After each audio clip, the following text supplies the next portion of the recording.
Hello, everyone. Welcome to an author conversation with Phuc Tran, hosted by Broward County Library and Ellsworth Public Library. We are so excited to be working together with Broward County Library once more for our NEA Big Read programming. Michael, did you want to share a little bit about your library's e-newsletter?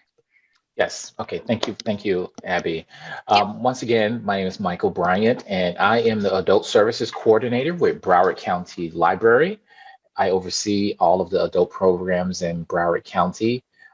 You do not see him, but one of our collaborators and partners is Sebastian Perez. He's hiding. He has his camera off right now. Sebastian Perez is one of our programmers in Broward County Library. He and I work very, very well together as we develop programs throughout Broward County. I do want to mention to you, just for a quick second, we do have a Broward County Library e-newsletter. You're welcome to find out about all of the fantastic services and programs that Broward County has to offer. You can also sign up for e-card, where you can take advantage of our electronic catalog, where you can see some of our digital collection, which includes books and DVDs. Thank you.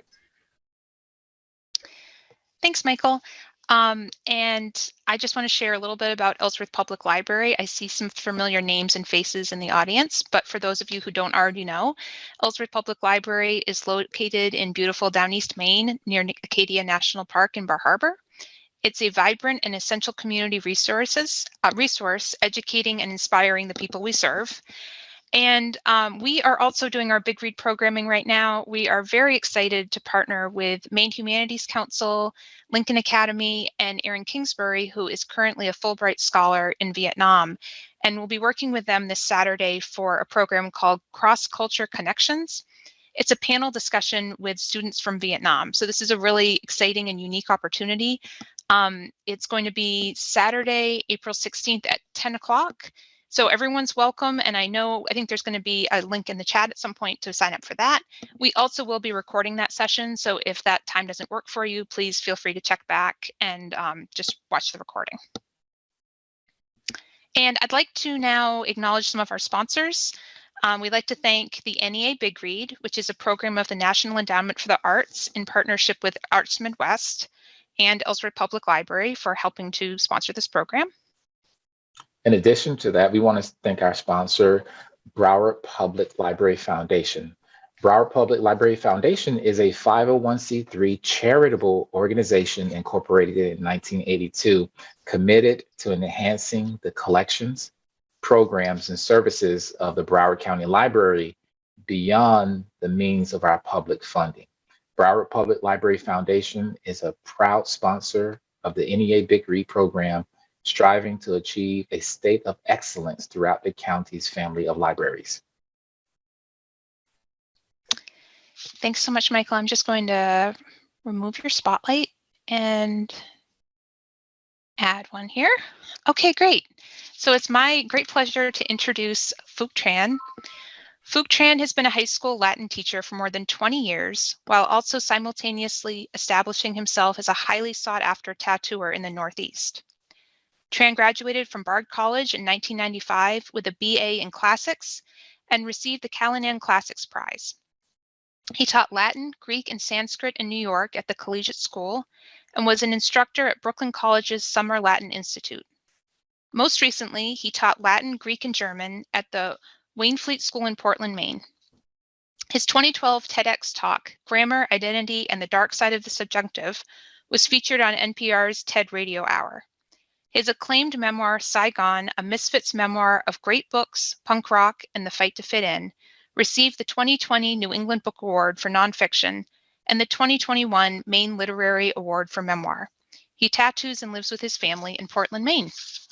And I just want to add that for anyone out there who's familiar with the Maine Humanities Council, their Read Me program, every year they ask a Maine author to choose 2 books to kind of focus on for the summer. And Christina Baker Klein is the author that was chosen this year to make the selections. And she has selected Saigon for the nonfiction pick. And I think it's a great pick for this year.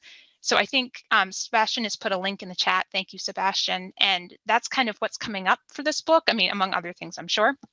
So I just wanted to make sure everyone had a chance to connect with local libraries that might be doing more programming around the book. Okay, so Phuc, thank you so much for joining us. This is such a treat. As I've told you, I just finished the book and I'm just like gushing about it to everyone I know. Oh, So if I thanks. seem a little like amped up, that's why I'm just really excited. Oh, good. So yeah, so thank you so much for joining us. And I do realize that some folks may not have had the option or the opportunity, I should say, to read the book before the program. So could you just start off by, telling us a little bit about it and even maybe doing a short reading? Sure. My book is a memoir of my time growing up in Carlisle, Pennsylvania, in the 70s and 80s as the only refugee family in a primarily white town in rural PA. So that went really smoothly, as you can imagine. And that's why I wrote a book about it. And I think the framework is really like a classic coming of age story. And one of the ways that I think I found solace and a sense of place in the world was through great books, which is why it's in the sort of subtitle of the book. And so each chapter of my book is actually told through the lens of a sort of classic work of the Western canon that I really loved. So I don't want to say too much more. Spoiler alert, I do survive. And I'll leave it at that. Yeah. And I'd be happy to read for, just like 5 minutes or so, just to give people a sense of the book, if that's okay. That would be great. Before you do, I just forgot to mention one thing. As we go along, if folks want to put questions in the comments, that would be great. We'll also have, I think Sebastian's writing this for me too, we'll have a Q&A time at the end. I just wanted to make sure we got that in there. So, but yes, please, we'd love to hear some from the book. Sure. Yeah, this is super short. It's sort of, it's like a short sort of vignette that has like a beginning and a middle and an end. It takes place when I'm 9 years old. I'm with my parents. We're shopping. I'm with my parents and my brother, whose name is Lou. And we're shopping at a grocery store in our town. It was called Giant. I guess it was like a local franchise, maybe. So when I refer to the Giant, I don't mean like a giant. It's the name of the store. August 1983. Where are you people from? We were shopping at Giant, pushing our cart slowly. Lou and I took turns dangling from the cart, making impassioned pleas to our parents to buy Count Chocula. An older gentleman stepped into our path, intercepting us with his question, the question that, as I grew up in Carlisle, I would sustain regularly, a query angled with varying degrees of inflection, degrees from curious to neutral to cutting. Where are you people from? Even at 9 years old, I heard the nuances of you people. I caught his drift. His drift was sharp and edgy. It was pointed. This man's drift didn't sound like a friendly game of catch. My parents hadn't heard him because they were Vietnamesing with each other about their shopping list, and they weren't expecting anyone to speak to them. No one knew us in that informal, neighborly way, and my parents weren't part of the small town colloquium that burbled and babbled around us. I saw other people, friends and neighbors, stopping and talking to one another. How's Little League? Donna doing okay? Did you see the game last night? We weren't in Little League. No one asked about my mother's health. We didn't watch sports on TV. The man spoke up louder with a kind of volume that inferred lack of Englishing. Where are you people from? I nudged my father, who broke off from his conversation with my mother, to acknowledge the man. Oh, yes, sir? Always publicly polite. Where are you people from? The man had yellow-tinted aviators and a graying mustache, reminding me of Magnum PI from TV. His belly overhung a large belt buckle, pressing taut against his plaid shirt. Maybe he was a private eye. Maybe he was working a case, or maybe he was grocery store security. Oh, we're from Vietnam. My father smiled widely, nervously. His default was always to smile in awkward or strange situations, but I felt my father's posture tense up. My father also caught the man's drift, and he moved protectively in between the man and us. Yeah, thought so. Thought I recognized it. Vietnamese. I haven't heard it since I was in country. Thought to myself, sounds like Vietnamese. My brother Lou started to correct the man's pronunciation of Vietnamese, but I kicked him from behind the cart. My brother Lou caught my drift as well, and he shut up. In the Marines there, stationed in Da Nang, 68 to 69. He looked at us all as he spoke, eyes slinking from my father's rigid smile to my mother, to us kids. Oh yes, Da Nang is in the middle of Vietnam. We're from Saigon. My father continued to smile as we stood still, nervous prey, whiffing a predatory scent. My eyes scanned the American flag pin and other buttons on his jacket lapel. The gentleman looked at us, but his eyes were distant, their focus going far beyond where we were, right through us. I looked behind myself at the produce section, understanding that he wasn't looking at the broccoli or cabbage. Beautiful country there, Nam. He said Nam with a southern lilt. Nam. Carlisle, surprising to most outsiders, has a slight southern drawl to its local Appalachian dialect. Beautiful country, Nam. Goddamn shame what happened there. My father nodded. Goddamn shame, the man murmured. We all nodded and stood there for a time, staring at Mr. Magnum PI as he stared at the broccoli behind us. We, as a family in turn, looked blankly around. My parents gazed farther down the aisle, my brother Lou and I fidgeting wordlessly at the cart, everyone bobbling their heads. The man hadn't asked us another question, so we had no answer to give. Well, you people have a good day. Thank you, you too, sir. My father and mother smiled and waved. Lou had used the distraction to sneak a box of Count Chocula into the cart. He nudged me. Why did that man farther down the aisle, sorting through the different cooking oils on the shelves? I was pushing the cart, so I answered my brother.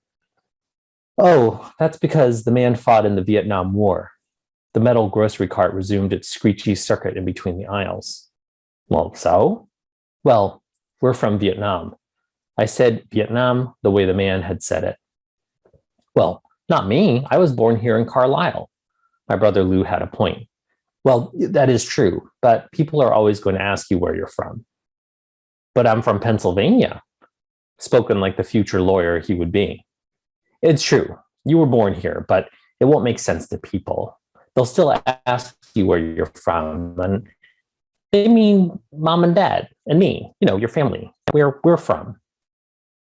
How did that man know that we weren't from here? It's complicated. I chose not to explain bigotry to my brother Lou, though he probably already knew it. He had experienced being the only one in his classes too, but at least the other one at school was his brother. I was blindly hoping that he wasn't aware of the prejudice, but who was I kidding? Whose innocence was I trying to preserve? And why did that man say that it was a shame what happened? Lou persisted. I don't know. He didn't really say, did he? I was pained to tell my brother Lou to get used to being asked where he was from, but he had to. And eventually he would, whether I wanted him to or not. Get used to it or get crushed by it. We all learned quickly to smile and nod whenever veterans would see us and tell us that they were in Nam. They named their branch of service, told us what years they were there, where they were stationed, and how they found the people or the weather. Later, when I was older and just a little bit savvier, I would round out my exchange by saying something like, thanks for your service, or my grandparents worked for the US Embassy, volunteering something to identify myself as one of the good ones. But that was much later, when I realized that this wasn't about me or my family. It was about them and what we symbolized for them. How could I explain to my brother that we were symbols? That some people would never be able to see us as just people? That we were symbols of a painful and confusing war, symbols of the refugees they saw on TV, symbols of what they were afraid of, symbols of the people who had shot at them and killed their friends, brothers, and sons, symbols of whatever they wanted to see. That was what we were for Mr. Magnum PI. In the middle of the giant grocery store, we had to pause our shopping and be symbols for what he saw in the fuzzy, distant gaze of recollection and trauma. The Trans didn't choose to be symbolic or archetypal, but it wasn't our choice to make.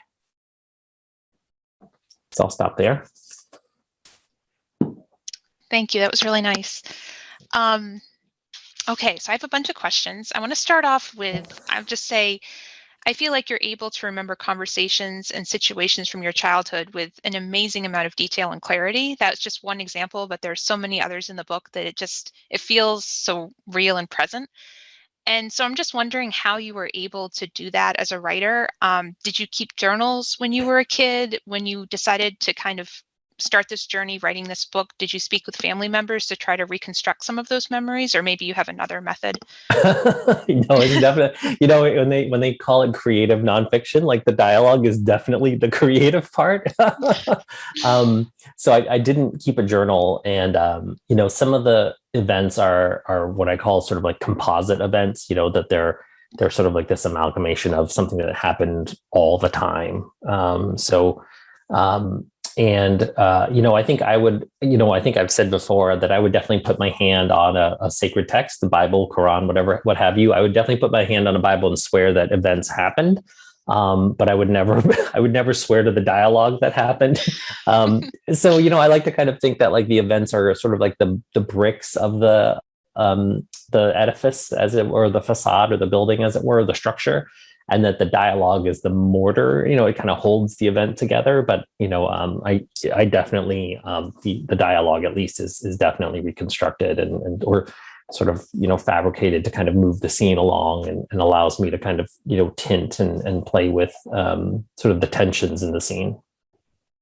That makes perfect sense. But I also think that some of the emotions that you were able to tap into, I didn't have similar experiences to what you were experiencing, but I remembered those feelings of like frustration with your parents for not understanding something the way you understand it. Those things I think were just really well done.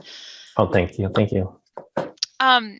So at the end, in the acknowledgements, I don't think I'm giving anything away. You kind of allude to the fact that, of course, this is your whole young life. You can't write every single scene, right? So you had to make some choices about what to include and what to cut. Can you talk a little bit about how you made those decisions? Were there things in, like, was your early draft like 1,000 pages and you had to cut it down? Or I'm just curious how you would make those kind of choices. Yeah, I think so. The book was originally 12 chapters long, and now the published version is 11. So I think there was, my editor, Jasmine Faustino, was incredible in sort of helping me make the story as efficient as it could be, even clocking in at over, close to 300 pages. Like it was just too long as it was. And so I think like if there were any vignettes or stories that felt redundant to her, like that didn't add, substantially more to the story, we just cut those. I'd say that there were like one or two stories that I wish that we hadn't cut, but I've sort of recycled that material for other things. So, all's well that ends well. But it was not room for a sequel, right? Yeah, yeah. I'm not. Yeah, it's a good question. I don't. The sequel of the book where I go to college and then like become an adult and all that stuff. I don't know if that has the same narrative tension. I don't know if anyone really wants to read the chapter about whether Phuc can refinance his mortgage to take advantage of historically low interest rates or anything like that. I don't know. Yeah, right. Okay, so switching gears a little bit, when you were young, did you think you would grow up to be a teacher? And how did your experiences with teachers in your youth kind of affect how you decided to teach? Yeah, I love that question. Yes, once I got over wanting to be like an Air Force pilot, like a jet pilot, or I think at one point I thought I might want to be an exorcist. I have no idea why, although, the Latin really does make sense. I think it was because I saw The Exorcist very young and I was very impressionable. But I think by the end of elementary school and definitely in middle school, teacher was top 3 professions for me. And then I thought maybe I wanted to be, sort of teach at the, university level. But I think once I was in undergraduate and college, I knew, like when I applied to grad school, I went to a graduate program that was specifically designed for people who wanted to teach in high school. Just because I felt like that was sort of the place at which, I as a student and as like a young person was most needed the most help and was the most impressionable. And I just thought that would be the place for me to be most impactful. And I think if I'm remembering the bio correctly, I mean, you've taught Latin and other classical languages. Did you ever teach English and or art? Because you have many talents and interests. I have taught English classes from time to time. And I think folks just generally want me to stay in my lane as badly as I am done. I don't do a good job of staying in my lane. I've never taught an art class, but never say never. I don't know. Yeah. Oh, that would be cool. Okay, this next question, I have to give credit to my coworker, Renee. I just love this question so much, and it's not mine, so I want to make sure she gets credit. So she says, you write about the inflections used in Vietnamese and how it differs so much from English, and you do that a few times in the book, I think. Do you think this sparked an interest in Latin, or did your love of the English language and Latin ever rekindle your relationship with the Vietnamese language? Yeah, I went off to college to double major in art and English. And I really loved English for the literature side, not for sort of like the nerdy sort of grammatical, and sort of etymological side of things. And then by the end of my first semester at Bard, I bailed on both of those majors and did not want to be an English or an art major. And then I just, on a total whim, signed up for ancient Greek and took it. And it was just like the hardest thing that I'd ever taken. This is a true story. I never wore glasses. I went into ancient Greek, and by the end of the 3 months, like I was like just studying so hard that like I was nearsighted, and then I had to wear glasses. So like it really Greek is responsible for these spectacles. That's so hard. I mean, I think like growing up bilingual, like it was like that access to different modes of communication, it was so sort of deeply baked into me. Like I can't even tell you if that planted a seed for my interest in other languages. I guess I assume that has sort of laid a foundation for my facility with languages, but I also know lots of people who aren't bilingual and then also acquire tons of languages. So I didn't, at least in high school, I avoided taking other languages as much as possible. Like I really was not, I didn't take any foreign languages in high school because I just wasn't interested in it. Because I really thought like I had this very narrow sense of what I was going to be and what I was going to do. And then when I got to college, it kind of all blew up in my face. So yeah, maybe there's a book there now that I put it that way. Right. What do you say to people when they say, I mean, I'm sure some people say this out there, that like Latin is a dead language, so why bother studying it? I mean, what would your defense be for that? I don't really have a defense for it. I think that's fair to say. That said, I think, I do have a long defense, and I'll try to make this as brief as possible. I think that there's a kind of a wrong-headed approach when we talk about Latin being a dead language and therefore it's not useful. That's generally like the positionality at which people come when they attack the classical languages, and I would say that that's not even, it's like the wrong conversation to have. Like if you're going to come at Latin with the sort of the sledgehammer of like pragmatism or utilitarianism, like there's lots of things that don't withstand that. Aristotle, he divides the arts into two camps. This is really fun for me though. So I'm going to go for this. I'll try to keep it on 3 minutes. Okay. So Aristotle talks about two sort of modes of arts, and he talks about the servile arts and the liberal arts. And the servile arts are the things that are functional, and he calls them the servile arts because those are the crafts that generally like enslaved people or servants did, like carpentry, blacksmithing, cooking, and things like that, right? Things that were a craft. And then the liberal arts were the skills that a free person needed to be a thoughtful, philosophical, contributing, sort of active member of society. And Latin falls for me like in that camp, right? So in the liberal arts camp, Aristotle put things like rhetoric and geometry and writing and things like that. So I think like when we talk about something that is in the liberal arts camp of things, and we and we critique it using sort of the categories of the servile arts. Like it doesn't work, right? You're sort of, it's sort of like, it's sort of like saying, well, flowers aren't useful. Like we should just get rid of flowers, right? I mean, like it just doesn't even, it's not the right category and the right criteria by which we should judge something. So I can't defend the usefulness of Latin because, from a servile arts perspective, it is not useful. But I think from a liberal arts perspective, there are many things that are great about it. And and there's no student that I've ever had who said that they didn't grow or learn something or were enriched or deepened by the study of Latin. So I guess if you don't want those things for your life, that's obviously your choice.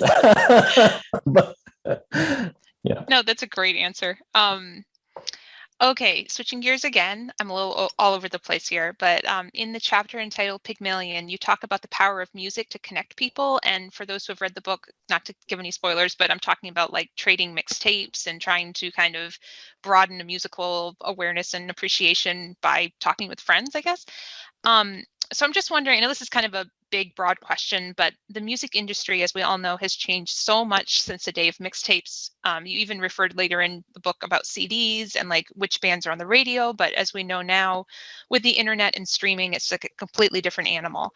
So I was just wondering if you had any like hot takes on the internet and how it's influenced this tradition of sharing like music and songs. Has it improved the ability to share music? Has it killed something that was sacred, in your opinion, or a little of both, maybe? Yeah, absolutely. I would definitely say D, all of the above. Like I think for me and my friends, when we were, kids in bands and punk rock bands, making a record was like so high barrier. Like I remember even in college, I was in a band and we were trying to make a demo, and I literally spent like $600 or $700. I put it on my credit card to make one CD in order to like make a demo tape. It was just, it was also 1993 or 94. So it was just really cost prohibitive. So I think like the internet in some ways has made things, it's very low barrier, right? Like it's democratizing in the sense that like everyone has almost equal access to a lot of things like, tools, and for recording demos and reaching an audience, at the same time, like the floodgates are now open. So it's low barrier, meaning that, that you just have access to too much music, so that's hard. Like, I think like what I hear you saying, Abby, a little bit is like that there used to be something special about like, oh, you like this band, I love this band too. And then like you sort of have this like instant sort of kinship, right? Like just add water kind of a thing. And now it's harder to find that because there's just so much music out there, and it's harder to find people who like the same thing because like everybody can just find like this like super obscure Japanese band that no one's ever heard of, and like all of a sudden that's like your favorite thing. So I think it's a double-edged, it's certainly a Pandora's box, right? As lots of people have said. Yeah, I think so. And also just even like I've been sharing music with a cousin of mine, and I'm sure she appreciates it, but she's also inundated with so much more information, like we all are on a daily basis. It's not maybe as special as like you described getting the mixtape from a friend. It's like that's such a like exciting thing, maybe just we're living in different times, I guess. But yeah, for sure. I wish that, I remember like in, music was expensive, like as a kid, I was like, I either like would record things off the radio or I would just like spend, X number of dollars of my allowance to buy it. And so I probably knew like 24 records really, really well, like every, like note for note, word for word. And now I think it's harder for, I don't see, sort of teenagers and my kids sort of going as deep, on a record. Like, I think it's much more sort of like singles and song driven than it is like album driven too. Yeah, no, that makes sense for sure. Yeah. Okay, I want to jump around here a little bit. So, of course, as you said in this book, you recount your life kind of through the lens of classic literature, which is so interesting to read. I just have to ask, what are you reading now? Who are some of your favorite authors, or any books coming up that you're really excited about reading? Yeah, actually, so because of the Maine Humanities Council sort of nod from Christina Baker Klein, I hadn't read Meredith Hall's book Beneficence. Yeah. And so I just finished that, and it was so amazing. Like there wasn't a page that I didn't read where I read a sentence and I thought, I wish I'd written that sentence. It was like, that book is incredible. Like, so like probably one of my favorite books I've read in the last like 5 or 10 years. So big shout out to Meredith Hall's book Beneficence. Yeah, that's incredible. Highly, highly recommend it. And not just because she's on the Read Me campaign. Yeah, no, I echo that sentiment. We were lucky enough to have her on a author talk, oh gosh, a couple winters ago, and she's just an amazing human being. But also, yeah, the book just floored me. I was like heartbroken over it for days. Yeah, it's in a good way. Yeah, Very. for sure. Yeah, trigger warning. I mean, it's not a happy book, but it's incredible. Yeah, definitely. Okay, so one thing that I wondered about is you talk in the book a lot, of course, about literature, about punk rock, and other things as well. And you kind of mention art like here and there, but I just wonder because I'm guessing, I mean, art is a big part of your day-to-day life now as a tattoo artist. Could you talk a little bit more about, your journey through high school with art and like how that grew and developed and like where tattooing came into that in your life? Sure. I mean, I was a huge, like, super art nerd in high school too. It was definitely like sort of like a B plot in the book that we just had to sort of, my editor had to cut out, and I felt was the right call. Like, it was just sort of like too many. It was a little bit too much like channel changing in terms of like what the focus of the book was. Like, I was definitely like a super like book and reading nerd and English class nerd, but I ran out of art classes by the time I was a senior in high school. Like, by the time I was a senior, like, I'd taken every art class that I could have possibly taken. And so my art teacher just gave me an independent study, and he like set up this like private, like, sort of painting studio in a closet for me. And I just would go there, 5 times a week and just paint whatever I wanted to paint. And then he would just give me an A. It was pretty great. I mean, I really did do work. I mean, I really, really produced like great work, I think, at the time. So, and as far as the tattooing piece goes, I think it was just part of like that, like 80s, like subculture of like punk rock and skateboarding. Like, all of my friends got tattoos when we were in high school.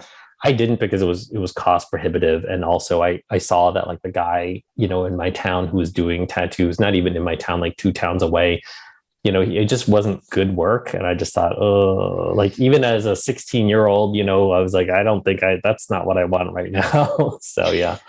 Yeah. Yeah, no, that's a great answer. What are some of the most, I don't know if you can like pull this out of your head, but like interesting or unusual tattoos that you've been asked to do? Oh my, so many. Let's see. This is not I don't think you'll need to bleep this out, but I did like okay. I did like this tattoo on a bartender here in Portland of a penis fighting a vagina. That was pretty funny, very, very weird and memorable. I had a client who had his pinky toe torn off in a hay baling accident when he was a kid, and so had 9 toes. And so at the stump where his little toe used to be, I put little dotted lines and a pair of scissors, like a little cut here symbol. That was pretty funny. I mean, little things like that. They're very funny, but I love tattooing, and very much, I would say, equal parts for hearing clients and hearing their stories as much as it is for the art piece. Like, I think I'm very often I'm meeting people at like an apex or a nadir of their life, like they're there to celebrate like a birth or a wedding or an engagement, or they're there to memorialize like the death of a parent or a child or a spouse. So it's like, in any given day, like, you can go from like just like the most incredible, like, sort of celebratory experience, and then to go to another place, like your next client, in like 30 minutes is like in a very hard place, and that's really powerful, and it takes a little bit of gear changing, but I'm here for that. I love that part of it as much as I love the tattooing. Oh, that's great. And I'm guessing that, I mean, I don't know exactly how this works, but if they come in and kind of give you a sense of what's going on in their lives and what they're looking for, you might not have that information ahead of time. Am I right? So you have to probably switch gears very quickly. For sure. Definitely. And I always want to ask people what the tattoo is about. If I'll always say, like, if you were sitting in my chair, I'd be like, oh, Abby, tell me about this tattoo you're getting, if you want to share. And then, and if they're in a hard place, I think like people want to talk about like the hard stuff, like, or they want to be heard. And I feel like that's part of my job as a tattooer. It's a little bit like being a bartender or like a cab driver, right? Like, I'm providing you with a service, and I'm here to listen. Do you ever feel tempted to kind of talk them out of something that you think they might regret, or do you feel like that's a line you don't want to cross? I used to do that a lot more when I was younger as a tattooer, and I do that less now. It's funny. I think my wife probably wishes that I did that more, like interceded, but I actually, but I feel like it's not my place to tell. Yeah, like I'll weigh in on like technical things. Like I'll be like, oh, that's too small of a design. It's not going to age well. But if I just think it's like not a great idea, like I'm going to get my fiance's name tattooed across my neck or something like that. It's really, I try not to sort of pass judgment on people, because I think sometimes, it's a little bit of that, like, life will, sort of give you the test first and teach you the lesson later. And I may gently prod, like be like, oh, are you sure about that? And if people are like, yeah, I definitely want, my fiance's name tattooed on my neck, I'll be like, okay, yeah. Yeah, no, that's a good answer. Okay, so I took a little quote from the book. I hope you don't mind to Please, kind of yeah. build into this question. So it's a little longer than the other questions. But Sure. in your graduation speech, you speak about souvenirs and you say, quote, I don't need souvenirs and I don't want souvenirs. None of you need souvenirs either. As long as you laugh, won't you carry all the good times with you? As long as you cry, won't you carry all the bad times with you? End quote, which I thought was a great sentiment. So from my perspective as a non-tattooed person, and I want to just say that I'm very ignorant of the culture, so I apologize in advance. But I could see you have to say yeah as a non-tattooed. Yeah, right. Yeah, next time I come to Portland, I'll look you up for sure. Okay. But from my perspective, again, I don't have any tattoos, but I could see tattoos as being seen as sort of a souvenir from a time period or a person or a place or a time in your life. So how do you view tattoos and what they represent? Like you said a little bit about how people kind of come to you in different times in their lives, but does it represent a certain thing to you, or is it different for everyone? It is definitely different for everyone, and I think the thing that, for me, and I think for a lot of people, the thing that it's really powerful about tattooing is that, and tattoos, is that it's sort of resonant on so many different levels. And I can't think of a lot of things, maybe music also that operates on this, because like, when I was younger, like really young, like in my teenage years, like I wanted tattoos to sort of mark myself as belonging to a certain group and not belonging to another group, right? Like, and in its origins, like tattooing really is designed culturally, like anthropologically, it's, sort of designed to like demarcate someone, right? Like, they don't belong to like the main group, and so something like in primitive times, that either meant like you got tattooed because you were a criminal or a prisoner, or you got tattooed because you were like a shaman or a priest or a priestess or some sort of a holy figure. But in either case, you were marginalized. And so that was definitely sort of the drive for me as a teenager. And then, looking for belonging, and like, if I had a tattoo and that guy had a tattoo, well, then like, hey, like we could talk, and, we belong to the same sort of like, club.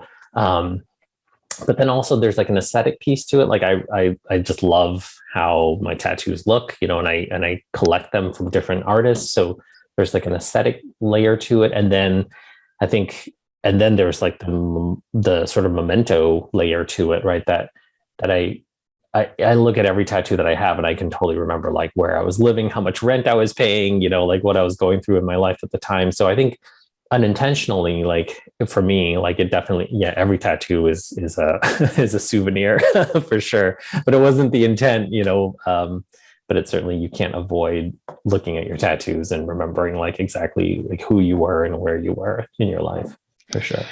I can see that, but also if you're getting them over time from different artists for different reasons, I can also see it being kind of like an evolution of this expression of who you are in a really interesting way. That sounds really cool. Yeah, absolutely. Well, I want to switch gears a little bit because I've seen some questions fly through here, and I want to make sure everybody. So let me just. Yeah. Okay, one question I see, and I've been asked before, is would you be willing to, hold on 1 second, pronounce your name in Vietnamese for us? Because you explain in the book how your first name in Vietnamese is pronounced so differently than we pronounce it in English. So if you're willing to do that, just so we can hear it, that would be great. But if I understand if that's No, yeah, that's great. No, that's totally fine. So in Vietnam, the names are backwards. So you say the first name that you say is your last name. So it's like your family name, and then you say your middle name, and then you say your first name. So it's sort of like, so when you introduce yourself, like you would, Abby, you would say like, I'm Morrow Abby, so that everyone would be like, oh, she belongs to the Morrow clan and she's Abby. Fun fact, actually, Roman names also do the same thing, which is just sort of like a weird coincidence. So in Vietnamese, my name would be Tran Minh Phuc, and the way it sounds in Vietnamese is Trăng Minh Phuc. So Tran is pronounced in Vietnamese is pronounced Trăng, which doesn't sound anything like Tran. And then my first name, Phuc, is in Vietnamese pronounced Phuc. So yeah. Okay, great. Thank you. Sure. Nancy would like to know, sorry, having a little bit of problem with my cursor. There we go. Were your parents alive when your memoir was published? And if so, what was their reaction to the book? Sure. Yeah, they are still alive now. They didn't read it for a long time. My mother, her English is not great. Like her literacy is not great. So, and the book is written at a level at which I think she would have a hard time sort of appreciating or understanding. My dad's English is very good. So for a long time, like after the book came out, they like attended like the Zoom book launch because the book came out during the pandemic. And then it was kind of like I didn't hear from them for a while, and we're not like the closest, we're not estranged by any means. And then so finally, like maybe 9 months after the book had come out, like they hadn't texted me to say like good job or you wrote a book. Like it was like nothing, and I was like it's fine. But then after 9 months, we were on a family text thread. And I finally just texted them. I said, "Hey, have you guys read the book? I mean, you don't have to. Like, it's. I understand. Like, you certainly can choose not to. I just am curious. Like, if you read it, what do you think of it? Like, yeah, let me know." And then my dad texted back, "Yes, I read it. It was very painful to read." And then that was it. Sure, I can appreciate that. That was very painful for him to read. But so that's all I heard. Oh, that's interesting. I read another memoir recently that was also dealt with a lot of painful childhood memories. And in the acknowledgments, the writer said that she knew her father would never read it. She just knew that he wouldn't. So I find it fairly interesting that your father would read it, even if there wasn't a lot of conversation. That speaks a lot to me. I mean, it says a lot. Yeah. Do you think that means that like that's like his like sort of low key way of being supportive? That's what I think, right? Yeah, that's how I read it totally. Yeah. Same. Okay, let's see. Marie would like to know, do you have any interest in punk rock literature, or have you recommended any to young people that you're involved with through teaching? Wow, I don't. I would love to. I don't know what punk rock literature is. What is like? Is that a genre? I'm not sure either. Clarifying Maybe if Marie question. Yeah. And I can move on to another question. Yeah. We can come back to that, Marie. I don't know what that means. Yeah. She also would like to know what's in the works for you right now. Yeah. For as far as writing goes, so I just I have. This is a longer story. I'll try to keep it short. I have 3 children's books coming out. That's great. Yeah. HarperCollins. It's coming out on HarperCollins, but it's I'm working with Pete Oswald, who did the vegetable series, like he did like the Bad Seed, the Good Egg, the Smart Cookie. Oh yeah. And then he did the Underwear Dragon. So he and I collaborated on a children's book, and we shopped it around to whoever, and HarperCollins was super excited by it, and they want us to write 3 versions of 3 of the series. That's not coming out until 2024, 25, and 26. So publishing industry is very, very slow. Holy cow, it's so slow. And then I'm working on a novel. I've got notes for a novel that I'm going to start writing this summer. Oh, wow. That's exciting. Yeah. Would you ever consider writing a graphic novel? And illustrating? Never say never. I feel like I would have to like learn how to draw that way, if that makes any sense. Like my drawing is for tattooing, and it's really, really, really specific for tattooing. It's not to say that like I can't sort of learn how to do that, but I'm not, yeah, sure, I would consider it. Okay, yeah. Eric would like to know, how many tattoos do you have? I lost count. I usually refer to the hard drive. My hard drive is about 85 or 90% full. So yeah, so I've got about 10% left to cover, I think. And then, yeah. Wow, that's great. And Sebastian would like to know, is there a body area where you would not tattoo someone if they came in? No. I mean, there are some places like that tattoos don't heal well, like the on your palms and on the soles of your feet. Like, they generally don't have a great survival rate just because of the wear and tear on the skin and things like that. But, I think if I told, if you came in, Abby, and you're like, I really want the Dewey Decimal, number for my favorite book on my palm, and I said, well, this may not heal up, like you think it's going to heal up, and you say, I don't care, I want you to do it, I would do it. I just want you to be informed, that it's not going to heal up well. But yeah, definitely. A lot of librarians, or some, I guess, have like a tattoo right here of the alphabet because we use it so much for shelving, and I have considered that. Okay, so here's from Marie, just to follow up on that punk rock literature question. She says, I can give you an example. I Want to Be Your Joey Ramone is a raw, edgy, emotional novel about growing up punk and living to tell.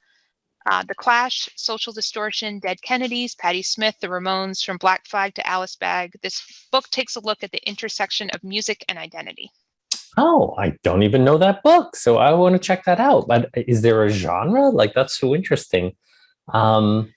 Yeah, I know that Celia Perez wrote like a YA graphic novel about punk rock. But I guess I don't know enough about it. I mean, I guess there are lots of like punk rock musicians now who have written like memoirs or histories about them. But I guess I didn't realize that there were so many of them that like they constituted a quorum to turn into a genre. Yeah, I didn't either. That's exciting to find out. Yeah, thanks, we probably have time for a couple more questions. There's a question here from Abby. She says, have you gone back to Vietnam as an adult or brought your children? No, it's very high on my list. For a long time, I wanted to go with my parents. And my parents actually steadfastly refused to go back to Vietnam. I mean, I think it's sort of a product of being on the losing side of a civil war. And so, this is like in the early 2000s, like I realized like, come on, mom and dad, let's go. It'll be, I just thought it would be fun, and it would be, much more meaningful for me to go with my parents so that they could tell me where things used to be and so on and so forth. And my parents just would not go. And so my wife and I were just going to go by ourselves. And then she, had our first child. And so we sort of had to put that on hold. And now, I think we're just waiting for my girls to be old enough to sort of manage the flight and the trip over there. So it's very high on our list of places to go. Now that my parents are definitely not ever going to go. Right. I would imagine it would be really interesting to hear your perspective on that trip, and like through articles or, any way you wanted to write about it. It would be really fun to hear. Thanks. Okay. Eric says, he had a good question and it just flew by me. Hold on just a second. Eric says he got his first tattoo on his 50th birthday and he plans to get his second tattoo on his 60th birthday in September. Are you interested? Sure. Yeah. You can email me, Eric, at my shop website. We can talk. That's great. Okay, we have another one here from Mary, and this might be the last question. Okay. She says, you utilized your intellect to surmount many social obstacles in high school and ultimately attaining the academic recognition from your classmates that you desired. As a teacher, have you assisted young students in their struggles? Oh, gosh. I sure hope so. I would like to think so. But I guess that's more of a question for my students than for me. I think I would like to say that I've helped every student and I've been the best teacher that they've had, but who knows? I certainly am still in touch with, students now, former students who are now in their 30s and whatever. It was very funny, actually. So I did a book reading in New York last week for the launch of my paperback. And one of my former students from a school that I taught at in New York came to the reading. He's in his 30s now. And so he's like a grown man. He came up to me. He called me Mr. Tran, which was like super weird. I was like, oh, okay, just having like a grown man call you Mr. Tran. And then he's like, I printed out 2 papers that I wrote while I was in undergrad, inspired by 2 talks that you gave in class. And I want you to know I got A's on both of them. It was really sweet. Anyway, so yeah. Well, I think right there is proof that you definitely had an impact for sure. Yeah. Okay, I have one more question if we can just squeeze it in. Yeah, of course. Okay, this is one of mine. In the memoir, as a young person, you were often trying to fit in. What now, like looking back on all of this, what does it mean to fit in for you? And like, how does the concept of belonging evolved over time? Oh gosh, yeah. And I'm so I know it's glad kind of a big question. No, it's great. I love that question, Abby. And the phrase "fit in" the subtitle of the book is really kind of a red herring, because I think that baked into the idea of fitting in means like what can I change about myself in order to have people accept me for who I am, right? Which is like it's a sort of it can't happen, it's not sustainable, like changing yourself in order to seek belonging, because Brene Brown says that the opposite of fitting in is belonging, right? And that belonging is really what we all want, and that fitting in is sort of like it's not sustainable and not healthy, and frankly just toxic. So I think that that's what I wanted. Like I wanted a sense of belonging, and and for me, like that sense of belonging was really underpinned by wanting to feel seen, wanting to feel valued, and wanting to feel understood. And that's not something that I felt in my family. And the first place that I really discovered that feeling, the feeling of being seen, valued, and understood, were in great books, like reading The Scarlet Letter by Nathaniel Hawthorne and things like that. And also, my English teachers, they were really the first people that made me feel seen, valued, and understood. So that was the first place that I really felt community and belonging. As a librarian, that's great to hear. And just a reader too. Yeah, for sure. Well, thank you so much. I think we're going to wrap up this evening. Thank you to everyone who joined us. I'm going to bring Michael back on if he's out there. There he is. Yes. Okay, let me just add your spotlight. Okay. Phuc, thank you again so much. I'm just going to remind everyone that the Ellsworth Public Library, we are continuing our Big Read programs through the middle of May. And those programs include several that I don't have in front of me, but the ones I wrote down here are a memoir writing workshop with Caitlin Shetterly. We're going to do a virtual cartoon workshop with Rick Stromoski for kids, which we're excited about and has a Star Wars theme. And we are going to do a panel discussion with the Unified Asian Communities Group. So we're really excited about that new partnership as well. So more information on all of those programs coming soon. And I think Sebastian, thank you, has put the Facebook link in the chat. If you don't see it right away, I will get to it soon. So just kind of keep checking and we'll have more information about all that coming soon. And I'll turn it over to Michael. Thank you very much, Abby. Also from Broward County Library, we have a fantastic online program titled Let's Talk About It, Women's Suffrage. Sebastian, if you'll be so kind to place the registration link in the chat. It's an online book discussion with Dr. Jane Caputi. And so we're looking forward to that particular program. We want to thank everyone for taking time out of your busy schedule to be with us tonight. We want to give a special thanks to Phuc, Tran, because you took your time out to be with us and give us such valuable information and such insight into your writing, your history, and things of that nature. So thank you so much for that. We want to thank the Broward Public Library Foundation, one of our fantastic sponsors for this particular program and our NEA Big Read program in general. We also want to thank Ellsworth Public Library for their sponsorship for this program.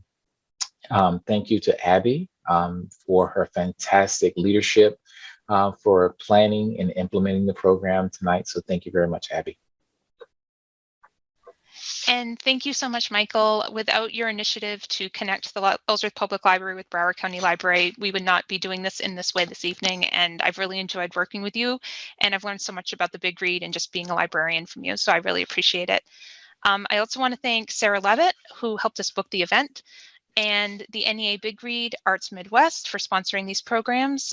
Huge shout out to Sebastian Perez for keeping everything going behind the scenes, helping us with program planning and implementation. And thank you to all of you out there for attending the program. I really encourage you to read the book.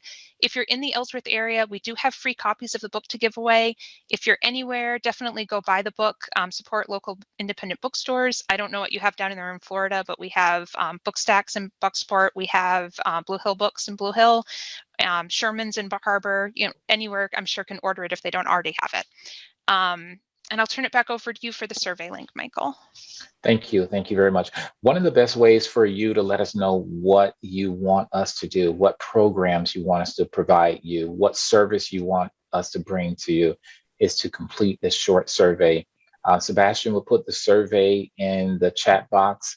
We encourage you to complete the survey. It is the best way for you to let us know what future programs you want us to bring to you. Thank you very much. Okay, thanks again and have a great evening, everyone. Thanks so much, everybody. Okay, you're welcome. Thank you. Take care. Bye.